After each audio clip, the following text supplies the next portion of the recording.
निकाह सिर्फ तलाक देने से नहीं टूटता, बल्कि मियां बीवी कई बार ऐसे काम कर जाते हैं कि जिनसे निकाह टूट जाता है और उनको मालूम भी नहीं होता।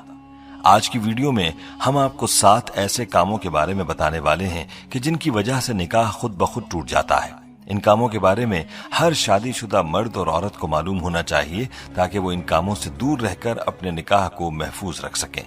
ये काम ऐसे हैं कि जिनकी वजह से तलाक दिए बगैर ही निकाह टूट जाता है, इसलिए हर शादीशुदा मर्द और औरत को इन कामों के बारे में मालूम होना चाहिए, क्योंकि इन कामों से मियां बीवी का रिश्ता खत्म हो जाता है और वो एक दूसरे के लिए ऐसे ही हराम हो जाते हैं जैसे तलाक देने से। ये वीडियो हर शादीशुदा मर्द औरत के लिए बहुत ही खास है, लिहाजा इस वीडियो को आखिर तक जरूर देखिएगा।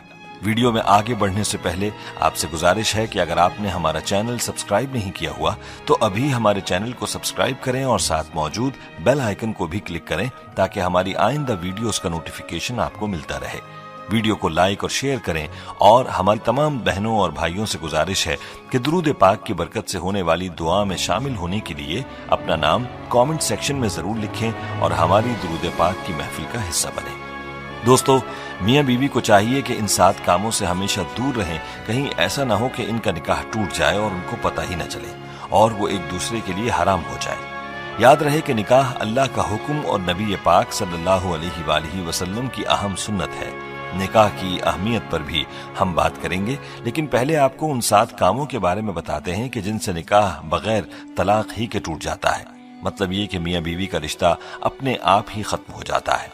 नंबर 1, खुला लेने पर।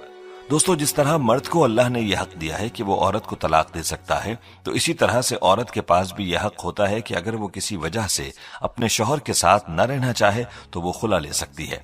इस मकसद के लिए वो वक्त के काजी या अदालत के यहाँ अपना केस पेश करेगी और काजी इस बात का फैसला करेगा कि खुला हक बजानिब है और इस पर अमल दरामद हो गया है, तो इसके बाद मियां बीवी एक दूसरे पर हराम हो जाएंगे।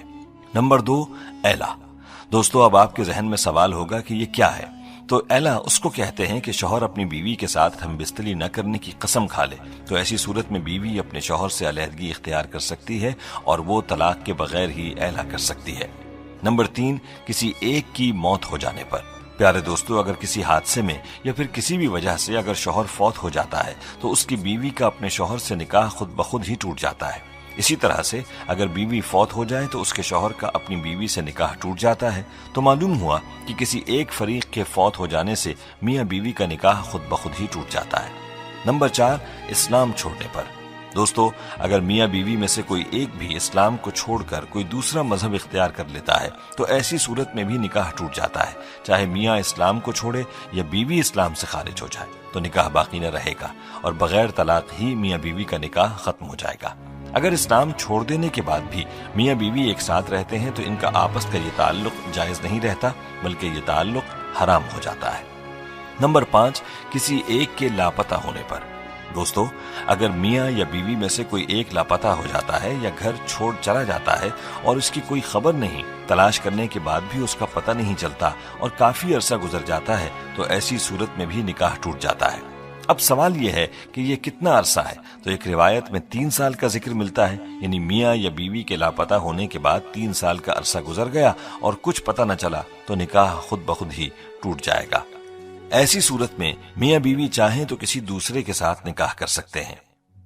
दोस्तों, नंबर 6, रिश्तों के हवाले से है। यानी अगर किसी मर्द का अपनी रजाई बहन से अनजाने में निकाह हो चुका था, यानी उनको मालूम न था कि वो रजाई बहन भाई हैं और निकाह हो गया, तो इस रिश्ते के मालूम हो जाने पर यह निकाह खत्म हो जाएगा।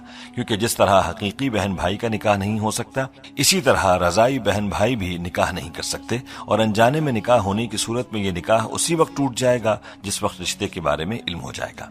दोस्तों, नंबर 7 भी रिश्तों के हवाले से है। ये बात इंतहाई गौर तलब है जो वालिदैन और औलाद के रिश्तों के हवाले से है।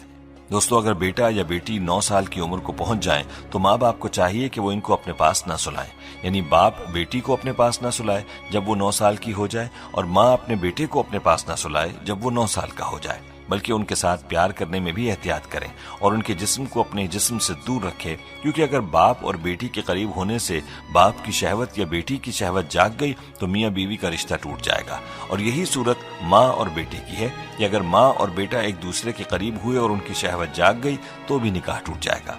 اس لیے چاہیے کہ اس حوالے سے بہت احتیاط کی جائے۔ باپ کو چاہیے کہ وہ بیٹی کو پیار کرنا چاہے تو اس کے سر پر ہاتھ پھیرے اور بوسہ بھی سر پر دے، جسم کو دور رکھے، اور اسی طرح ماں بیٹے کو پیار کرتے وقت بھی احتیاط کرے، اپنے بدن کو دور رکھ کر بیٹے کو پیار کرے۔ دوستو، یہ وہ 7 کام تھے کہ جن کی وجہ سے بغیر طلاق ہی نکاح ٹوٹ جاتا ہے۔ اس لیے میاں بیوی کو چاہیے کہ ان کاموں سے دور رہیں، ورنہ ان کا نکاح ٹوٹ جائے گا اور وہ ایک دوسرے کے لیے حرام ہو جائیں گے۔ پیارے دوستو، یہاں ہمیں اپنے بارے میں خود ہی سوچ لینا چاہیے کہ کیا ہم ان کاموں میں سے کسی کے مرتکب تو نہیں ہوئے، اور اس حوالے سے مزید تفصیلات کے لیے ہمیں چاہیے کہ مفتی حضرات سے پوچھ لیں۔ دوستو، نکاح کی اسلام میں بڑی اہمیت ہے۔ یاد رہے کہ ہمارے پیارے آقا حضور اقدس صلی اللہ علیہ وآلہ وسلم نے نکاح کو اپنی سنت قرار دیا ہے۔ ارشاد نبوی ہے، النکاح من سنتی، نکاح کرنا میری سنت ہے۔ حضور اقدس صلی اللہ علیہ وآلہ وسلم نے نکاح کو آدھا ایمان بھی قرار دیا ہے۔ جو کوئی نکاح کرتا ہے تو وہ آدھا ایمان مکمل کر لیتا ہے اور باقی آدھے دین میں اللہ سے ڈرتا رہے۔ مذکورہ احادیث سے نکاح کی اہمیت کے بارے میں واضح ہوتا ہے کہ نکاح انسانی فطرت کا تقاضا بھی ہے، اور ساتھ میں ہمارے آقا صلی اللہ علیہ وآلہ وسلم کی مبارک سنت بھی ہے۔ نکاح کے لیے 2 فریقین یعنی لڑکا اور لڑکی کا ہونا لازم ہے۔ پیارے دوستو، اسلام نے نکاح سے جو فکر اعتدال اور نظریہ توازن پیش کیا ہے وہ نہایت جامع اور بے نظیر ہے۔ اسلام کی نظر میں نکاح محض انسانی خواہشات کی تکمیل اور فطری جذبات کی تسکین کا نام نہیں ہے۔ انسان کی جس طرح بہت ساری فطری ضروریات ہیں، بس اسی طرح نکاح بھی انسان کی ایک اہم فطری ضرورت ہے۔ اس لیے اسلام میں انسان